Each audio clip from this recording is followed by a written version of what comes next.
Hey, I'm Pastor Mike, and thank you so much for taking time to check out this message. And I hope that it inspires you. I hope it pushes you either towards a relationship with Jesus or further along in your relationship with Jesus. But we would never want this message to replace the reality of what it means to be involved with a local church. Although I'm excited that you're checking this out and I hope it speaks to you, let me encourage you that you need to be involved in a local body. There's something to the fact that you need to be under the authority of the spiritual lead of a pastor and involved in a community that can push you further along. We are meant to be in community. So enjoy this message, but let me encourage you to be seeking an opportunity to be involved with a local church. Well, good morning, everybody. How are you doing? So, welcome to Church of the Lakes. I've been waiting to say that for a long time, staying on this stage. It's so exciting. For those of you that it's your first time here, let me say welcome to Leesburg High School, which is kind of a cool thing. So thankful, about 75 volunteers spent almost all day here yesterday getting this ready just for you. So we're very grateful for them and all that they did. So yeah, give them a hand. We appreciate that. And I didn't have this in my announcements, but I want to add this because Pastor Ken is here from First Baptist, from their ministry center there. So thank you so much for coming to spend time with us. And I bring that up because we are actually doing a little bit of a fundraiser right now for the Pregnancy Care Center, which is there in their ministry village. And we've got baby bottles that we're filling up with change. And then on Mother's Day, we'll be bringing those back and putting them here on the altar to present. And all that money is going to go to help the Pregnancy Care Center. One of the things that we really have committed to as a church is, man, we need to do church together. And so we actually went over to the ministry village and toured it, a bunch of us, and said, you know what, they're doing this thing's great. Church of the Lakes doesn't need to do this. We just need to support what they're already doing. So we're happy to be in partnership with you, Pastor. Thank you for being here this morning. Thank you for others that I've seen here. I saw Chief. I won't call him out, but the Chief of Police is here this morning. Grateful for him joining us. And a few others that I may not have had the chance to see this morning. So thank you so much for being a part. Real quick, I want to go back through because a couple quick announcements. Next week is our barbecue fundraiser. So here's what's happening. You can go online to our website, cotlakes.com, and sign in and buy a virtual barbecue ticket. There are limited, there's only 200, but they will be here next Sunday right after service. So you can come out the courtyard, enjoy some barbecue with us if you want to stay, if you want to take them home, whatever you want to do. So make sure you buy those. All that money is going for our kids to go to summer camp this summer. And we're excited because this year our elders decided, you know what? We really want kids to go to camp. So any kid that has not gone to camp with Church of the Lakes before and signs up for camp this year, camp costs them $50. The rest will be covered. And so we're trying to do fundraisers and stuff to cover those scholarship costs. So buy those tickets. Mother Day is May 12th. Moms, we will have family portraits that day. I heard something about a chocolate fountain. And a couple other surprises that'll be here, so make sure you're here on Mom's Day. And then graduates, we're excited. It's kind of cool to be here at Leesburg High School and to be talking about graduates, but we will be recognizing graduates on May 19th. So if you would like to be recognized, get on our website, sign up for that. We're going to have you bring your cap and gown, and that's not just high school, that's technical school, nursing school, you name it, whatever. So we're glad that you're here. Let me ask you to do me one favor. Since we have so many people here and there's so many new people, I'm going to ask you to help me with the sermon series. Is that okay if I do that? So here's what I need you to do. Pull out the Connect card. There's a Connect card inside of your experience guide if you've got one. Pull the Connect card out for me. And where it says Other at the bottom, I would like for you to write something that you would like to hear a sermon on. Some particular topic. It can be controversial. I don't care. I'm pretty controversial. For those of you it's your first time here, I probably offend you on day one. I'm real good at it. But I'm just telling you now that there's nothing off the table that we would like to hear. And then later on this year, we're actually going to do a series called Asking for a Friend. Right? So it doesn't have to be for you, and if you don't have to put your name on it, that's okay, that's all right. But if you could do that, I would love to get some feedback. It's one thing as a pastor for me to sit in a corner and try to hear from God and all, but I also want to hear from you, like where your hurts are, where your struggles are, what things that you would like to hear. So would you do that for us? Would you write something on there on that card where it says Other at the bottom? That would be amazing. For those of you who don't know, Church of the Lakes is 21 months old. Today, Today is 616 days since we launched. Today is the 616th day. So God has done some amazing things, and we have said over and over again, to whom much is given, much is required. And so we look at this very much as a responsibility that God has given us. So thank you for joining us for Easter. You all look great. It's great to see all the Easter colors and everything else. For those of you who do not know me, my name is Mike Matheny. I'm the lead and founding pastor here. Just to tell you real quick about me, I was born in Hattiesburg, Mississippi, aka the Holy Land. And my mom's side of the family is from Mississippi. My dad's side of the family, Matheny, is actually a French name. And so we are French Cajun. And so that side of the family is that side of the family, you know what I'm saying, from Bogalusa, Louisiana. And so one of the things that I do every once in a while is tell a Boudreaux joke. So for those of you who don't know what a Boudreaux joke is, it's kind of like a Bubba joke, but you know, with a Cajun guy. So let me tell you a quick Boudreaux joke. So Boudreaux's sitting at the house, and Earl, the police officer he knows from downtown, shows up front door, knocks on the door. Says, Boudreaux, I got some good news and I got some bad news. Boudreaux says, well, why don't you go ahead and give me the bad news first? He says, Boudreaux, we found Marie, your wife, floating in the bayou. She's dead. Boudreaux is distraught, trying to gather himself, and then he finally realizes, he goes, Earl, how can there even be any good news to this? What's the good news? And Earl said, the good news is, Boudreaux, there was blue crab all over. Are we going to put her back out tonight?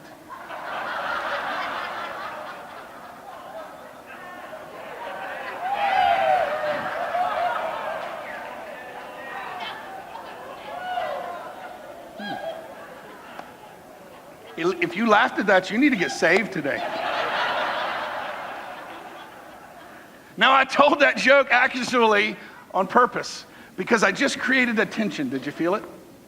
Did you feel the tension? Like, should I really laugh at that, right? And isn't it amazing how quickly and easily we can find ourselves in this place? And let me tell you what was going on inside of you, because we do it every day. What was going on inside of us in that moment is, if I laugh at this joke, am I still good? Right? Or if I laugh at this joke, am I bad? And that's a tension that you and I live with every single day. It's something that we live with in our culture all the time. Am I good enough? Am I bad enough? So let's have a little fun. Let's do this. Let's do this. I want you to come up with a number where you rank between 0 and 100. Now 0 is the devil, so you're probably not 0. Let's get on. And 100 is Jesus, right? Where do you rank in there? So like, you know, let's say the single digits and the teens, you know, that's like Hitler and serial killers, and, you know, that kind of stuff. You get up into the upper echelon and you're talking about like Billy Graham and Mother Teresa and, you know, these type of stuff. So here's what I want you to do. I want you to come up with a number. You got a number in your head right now. Have you got a number? You got a number? All right, so here's what we do. I'm going to give you just 1 minute. We're going to put a little video on, 1 minute, and you're going to share your number with your neighbor. Go.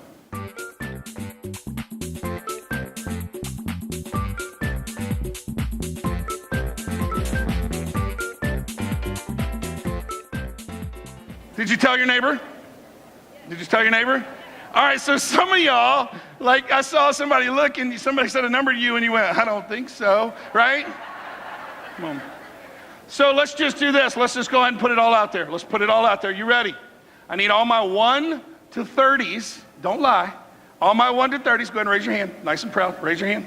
Raise your ushers. If you could take all these people out, that would be great. I'm just kidding. I'm just kidding. We're glad you're here. We're glad you're here. How about those that may have said 30 to 50? Where am I? 30 to 50? Raise your hand. Keep them up. Keep them up. Listen to me. Be proud. Be proud. You know why? Because you made the upper half possible, right? Way to go.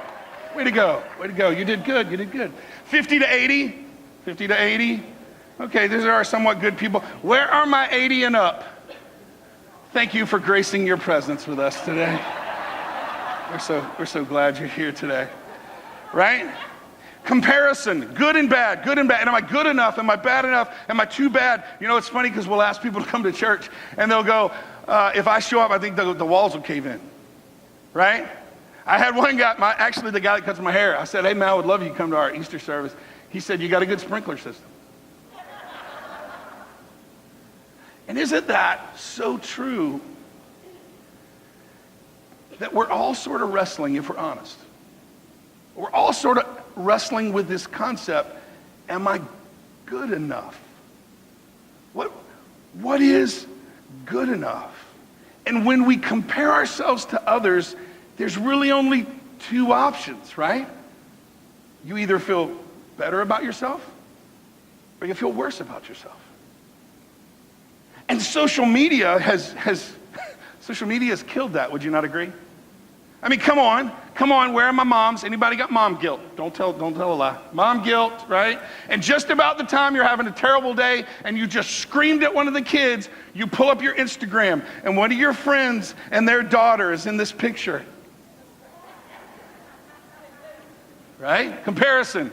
Good and bad. Am I good enough? Am I bad enough? Am I a good mom? Am I a good dad? Am I a good worker in this struggle that goes back and forth? What makes someone good? What makes someone adequate? What makes you super mom? You know, you look at some moms and you're like, I don't know how they do all that.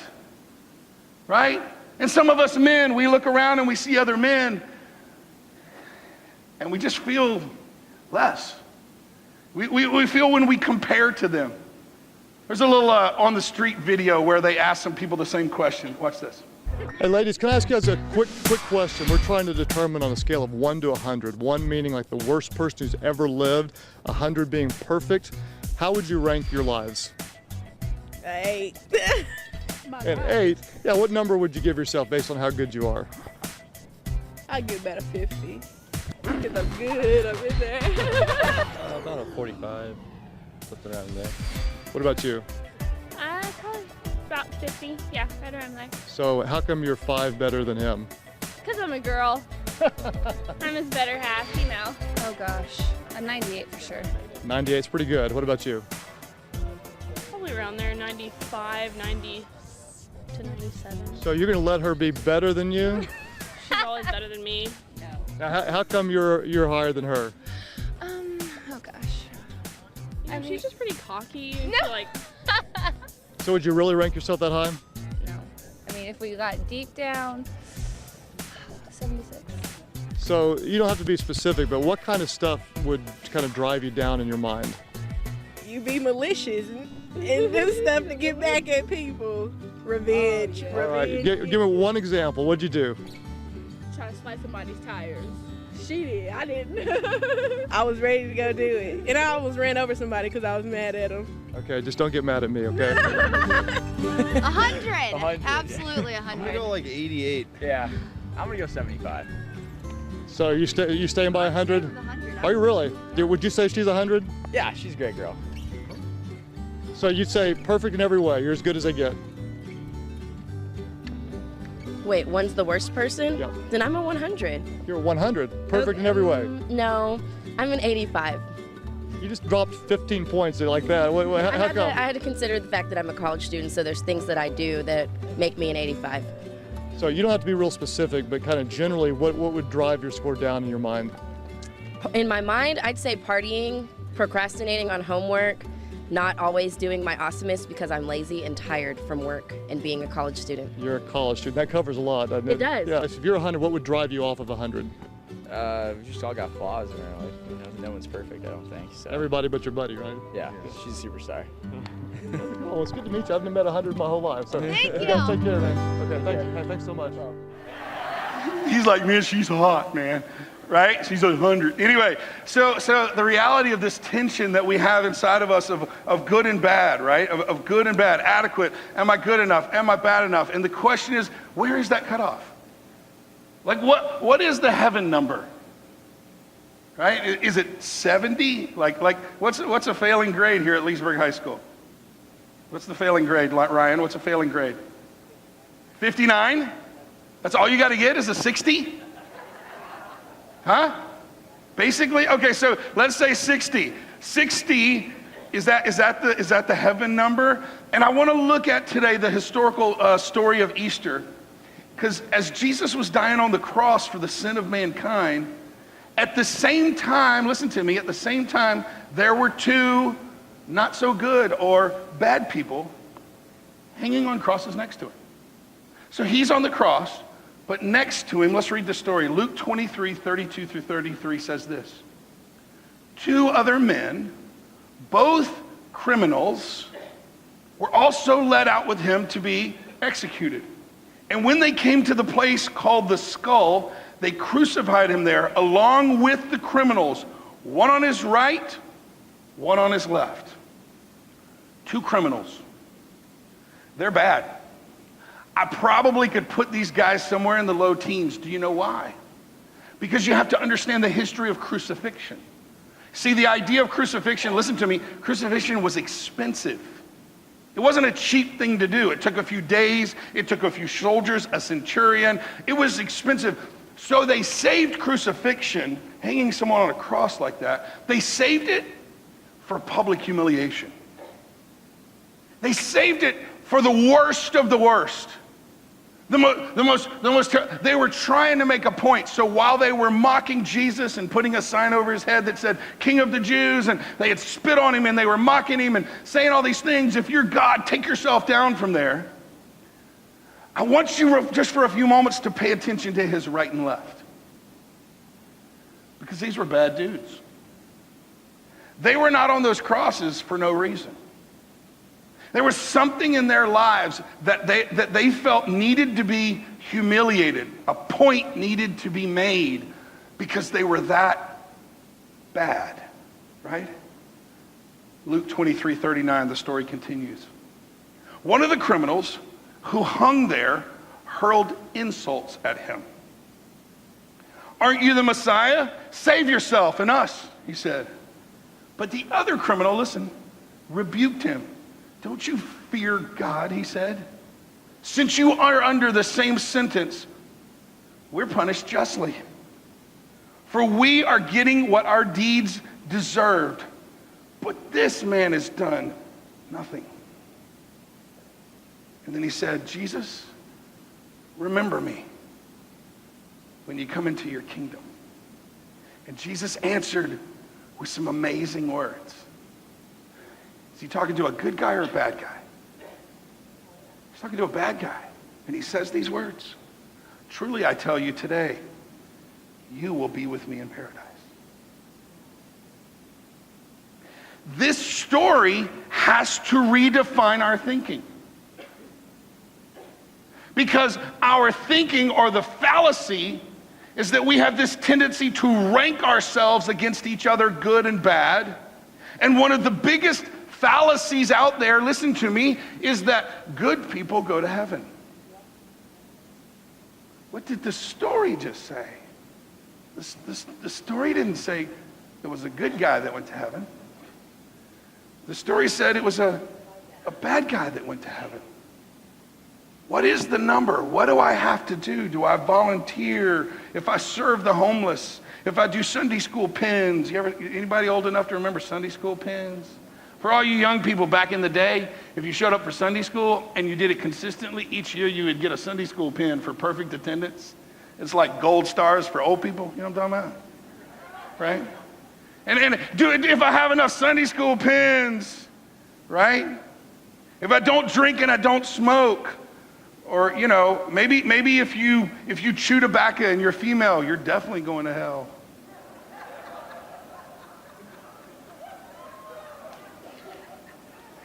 If you have multiple cats in your house, definitely going to hell. Some of you just whispered to yourself, Pastor, you're going to hell for saying that. The problem is this.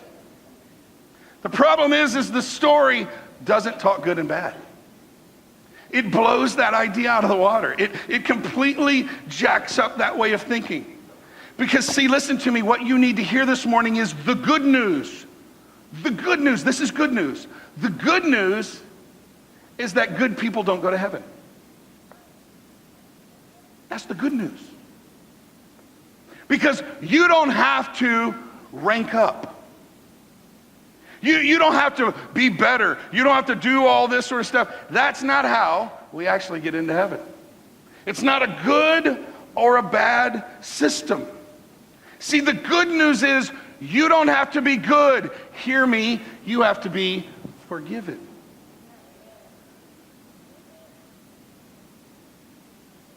The guy on the cross was bad, right? He didn't make himself any better on the cross. Would you agree? What he did was, he did two things that I want to build the final parts of this sermon out of today and apply it to you and I, and apply it to our lives. Because if I don't have to be good or bad, if I just have to be forgiven, what does that look like? Let's look at the criminal. See, the forgiven one, number one, listen, admits wrong. Nobody likes to admit they're wrong, right? I don't like to admit that I'm wrong. We don't like to admit that. Our pride causes us to compare ourselves with other people and go, well, I'm not as bad as that bozo. I'm not as bad as that person. But again, we're ranking on good and bad, and that's not the measurement with God.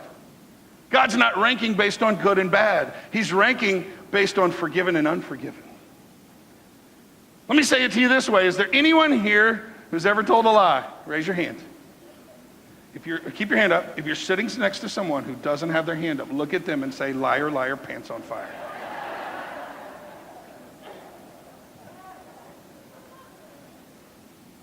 You ever stolen anything? Even a pencil, even something small?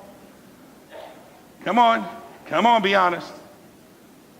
One more, but I'm not going to have you raise your hand because this one's a little touchy, okay? This one's a little bit touchy. So what I'm asking you to do is if you answer yes to this one, I'm just going to have you raise your eyebrows.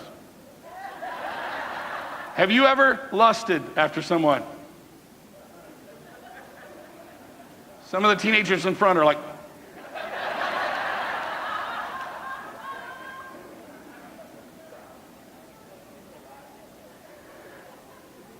have you ever in your life put anything above God? I have. My own schedule, my own agenda, my own ideas. Sometimes, can I be honest, sometimes I do it as a pastor. I put ministry above God. Had the opportunity this week, one of the students here was having a tough day, and a parent stopped me in the hallway. Can I just be transparent enough to tell you that these lights weren't working, and neither was my Christianity. So I'm running back and forth up to the booth going, what is the deal? Why can't we get this going? We're not going to have Easter. Right, like freaking out.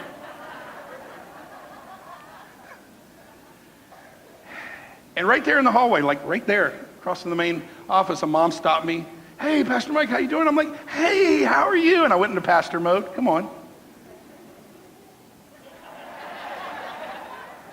And I was trying so hard to kind of mask, and I was like, Hulk angry. Anyway, so she said, daughter's having a tough day, blah, blah, blah. And I said, you know what?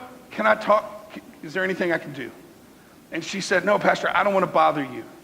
And man, boy, the Holy Spirit welled up. I felt the Holy Spirit well up inside of me. I looked at her and I said, you know what? I've got all day because people are more important than things. Right? That we would understand that we've all lied.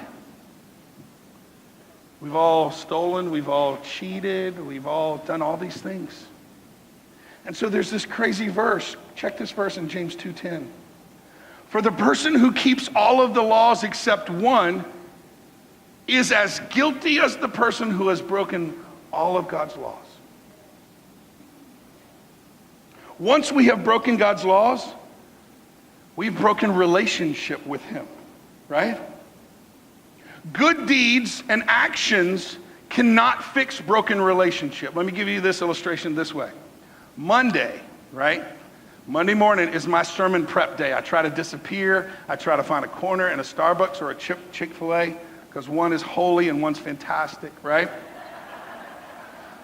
And so I was headed out for sermon prep on Monday morning. And I'm out on 441 in Mount Dora, and I'm at the light, got a little worship music going. Wham! Dude ran right in the back of my new truck. Hulk angry, yeah. I looked up in the rearview mirror, and it's this kid, and it looked like kind of a work truck or whatever. So I'm like, all right, I put the hazards on. I pull into the turn lane to get out because we're on 441 in the main part of the road. And that bozo took off. So I took off. Right? I did. And I really wasn't crazy. I promise. Some of you are like, Pastor Mike's going to kill somebody. Oh, I promise. I really wasn't. I really was like, all right, I got to get his license plate number. Right? And so I did. I tried to go, and I couldn't, and it was 441 traffic on a Monday morning. Get out of the way. No, I wasn't doing that. I wanted to, but I didn't. So I finally get almost all the way to Zellwood from Mount Dora, and this guy honks at me, and he's like, hey. I'm like, yeah. He's like, you went that way. I'm like, oh, like, never found the dude. So some of you may know this, but I have become the chaplain for the Leesburg Police Department. And so I called Brinkman, one of the officers. I said, hey, Brinkman, look, dude, this is what just happened. I did get a little angry. I've sort of settled myself down. Like, what should I do next? So he said, go back, get a report. Mount Dora was fantastic. They had a guy to me in like 6 minutes, took care of me. They were amazing. So proud of the blue and the green and what they do, and you should be grateful for them and praise them for what they do. But I pulled away with a bent bumper, you know what I'm talking about? On my new truck, man.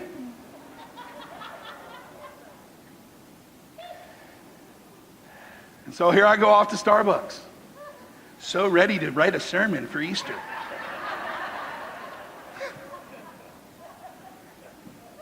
Here's what God said to me. Listen to me.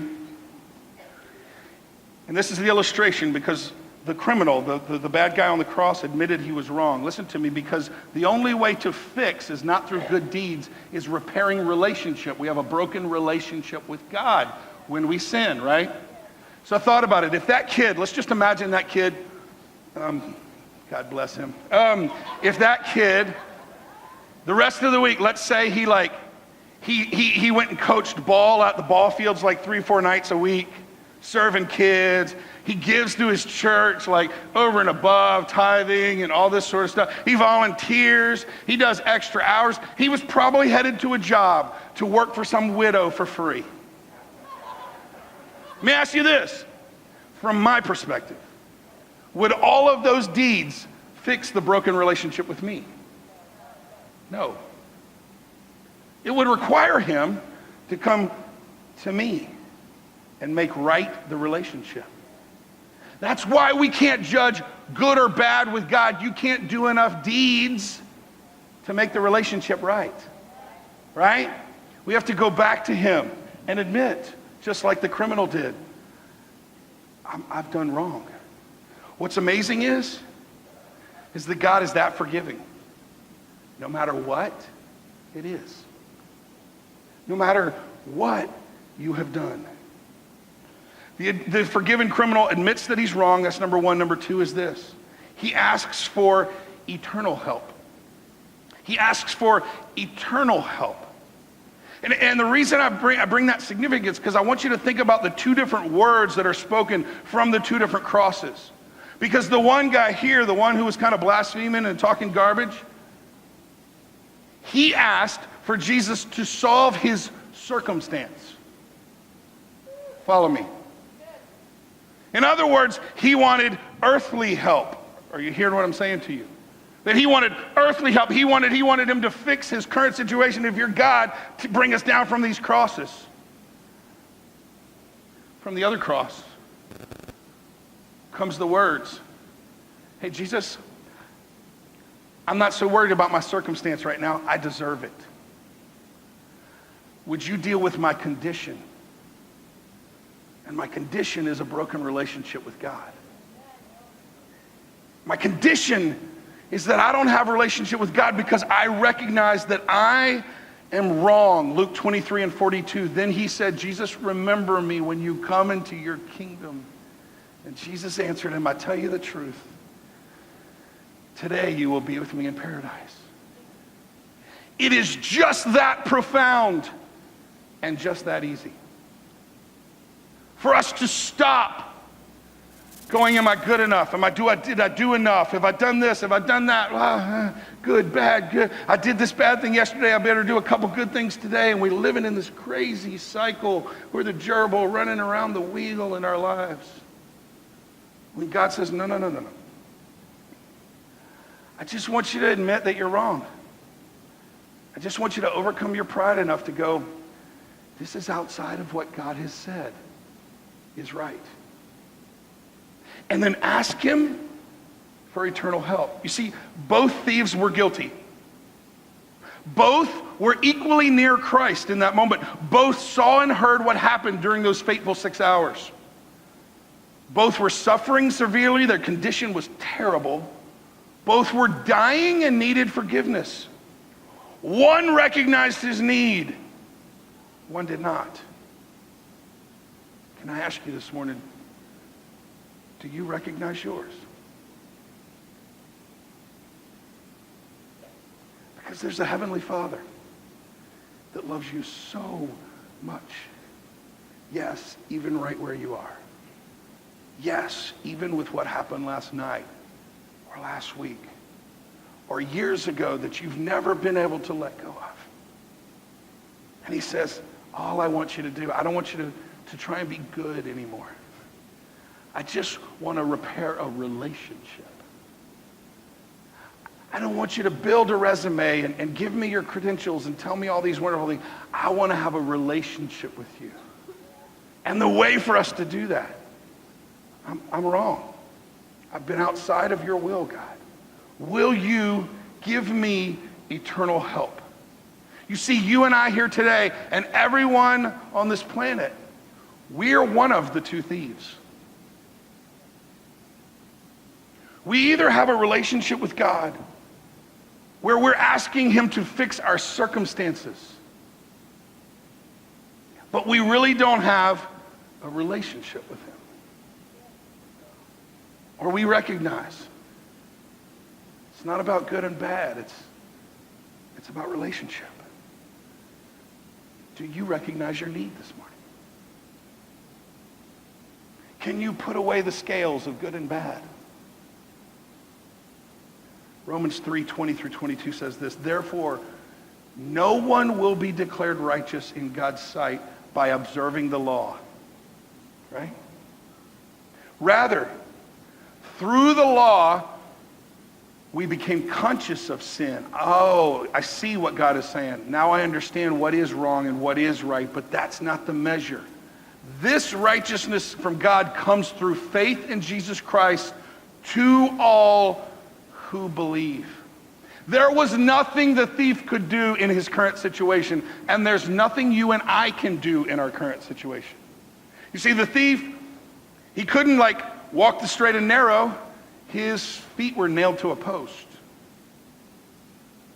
He couldn't perform good works. His hands were nailed to a post. He couldn't turn over a new leaf. He was dying. He couldn't join a church because he couldn't get off the cross. And that's the same situation that we all find ourselves in before we come to a place where we have a relationship with Jesus Christ. Do you recognize your need this morning? 1 Peter 1:3. Let me end with this verse. Praise be to the God and Father of our Lord Jesus Christ. In his great mercy, he has given us new birth into living hope through the resurrection of Jesus Christ from the dead. You have the opportunity today to put down the scale. Nobody likes scales, come on. Especially when you get on it and it says one at a time, please, right? You have a chance to put down the scales. It's not about good and bad. It's not about you chasing this number on this ranking scale of being good enough. Because we'll never be good enough. We won't by ourselves. We'll never be able to hit 100. We are made 100 when we submit and make 100, who is Jesus, the Lord of our life. And that's an invitation for you today. If you've never done that, it's just that simple that you would admit you're wrong. Say, you know what? My life's not been probably what it should have been. It's not where it should be.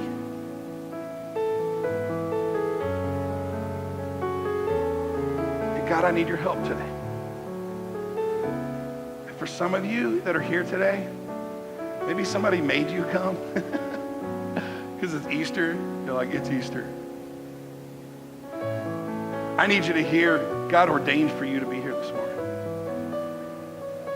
God knew before you were born. He laid out the days he had for you, and he saw this day in your life, and he said, you're going to have this opportunity today to get things right. Admit you're wrong and ask for eternal help today. And so I'm going to pray a prayer today in just a moment. And I don't want anything to feel weird or uncomfortable or overly emotional or anything for you this morning. I mean this very sincerely. This is a very real, practical decision for you to make in your life. So I'm going to give you some words, because I know probably if you hadn't been in church in a long time, or you don't know, and you feel far from God, it's kind of like, where do I start, or what do I say? So just a moment, I'm going to ask everybody to close their eyes, and we're going to bow our heads to pray. And when we do, I'm going to pray some simple words. There's nothing magical about the words I'm going to say. They're just words. What's magical is your heart being sincere in praying these words. And what can happen in an instant is if you will sincerely pray these words. No more worry about good and bad. The promise of eternity with God, because you simply restored the relationship, just like the bad guy on the cross. Would you close your eyes and bow your heads? If that's you today, if you feel far from God, maybe there's some here that you walked away. It's been a while, but you feel God tugging on your heart today. Today you need to recommit your life. And then there's others here today that you have never made that first time commitment. And right now you don't understand, but you feel it. Maybe your heart's beating a little bit, or your hands are a little sweaty, or there's something stirring inside of you. And you may not understand it all. That's okay. You don't have to understand it all. Just admit you're wrong today and ask for eternal help. So if that's you today, let me give you the words. Pray a prayer, maybe something like this. Jesus, I surrender my life to you today.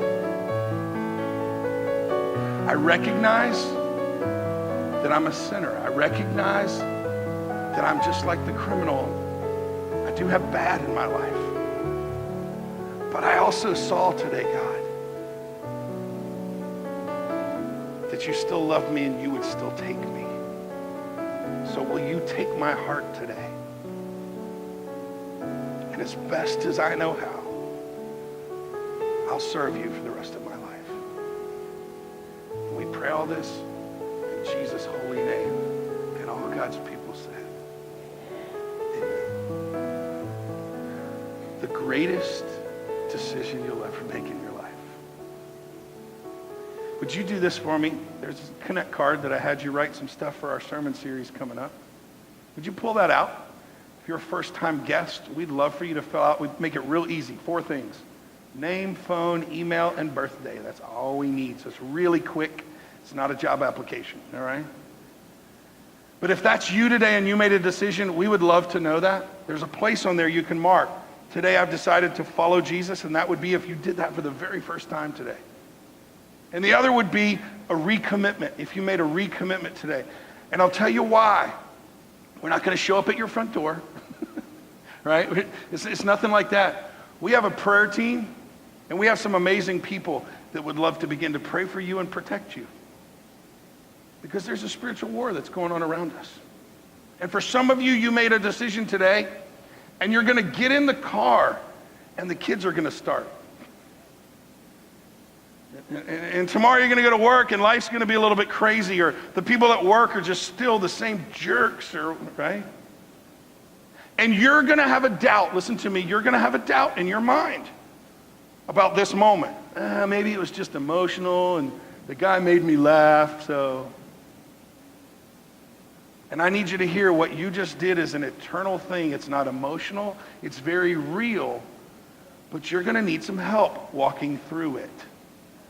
So please mark and let us know so we can be praying for you, and/or I would love an opportunity to call you or maybe even sit down and have coffee with you. I'll buy you lunch. Because you are that important to God and you are that important to us. And so would you mark that on there? And if you're taking the Connect card, on the back is prayer requests. We have a prayer team that comes on Tuesdays. We're going to need a little extra time on Tuesday. But would you fill out the prayer request on the back? Our prayer team all morning on Tuesday mornings, we pray from 9:30 till noon. And we would love to be praying for you in whatever capacity. So fill out the prayer request, fill out that card. If there's some other way that we can serve you, that is why we are here, is to serve you and your family. And so if you would fill that out, our ushers are going to come and receive our tithes and our offerings now, and then you can drop that Connect card into the blue bucket as it comes down the aisle.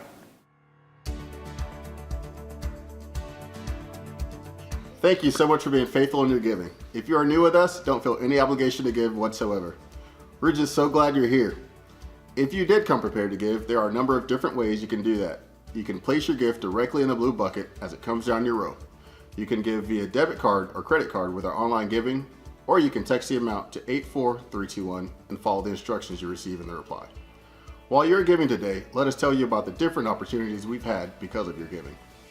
Because of your faithful giving, we've had some amazing opportunities. Believe it or not, we had a snail hunt in Leesburg, which allowed us to help clean up some of our waterways here in the area. We sponsored Thank God for Basketball, which is a program to get kids off the street, give them an opportunity to have a safe place to be, but also learn basketball. It's really why Leesburg High School has 2 state championships. We've sponsored the rec department, all the different sports, and if you go to one of the fields, you might even see a Church of the Lake sign on one of the fields. We've given dance scholarships to Dance Dynamics. We've sponsored E3 Family Solutions, which helps with kids in our public schools talking about risk avoidance.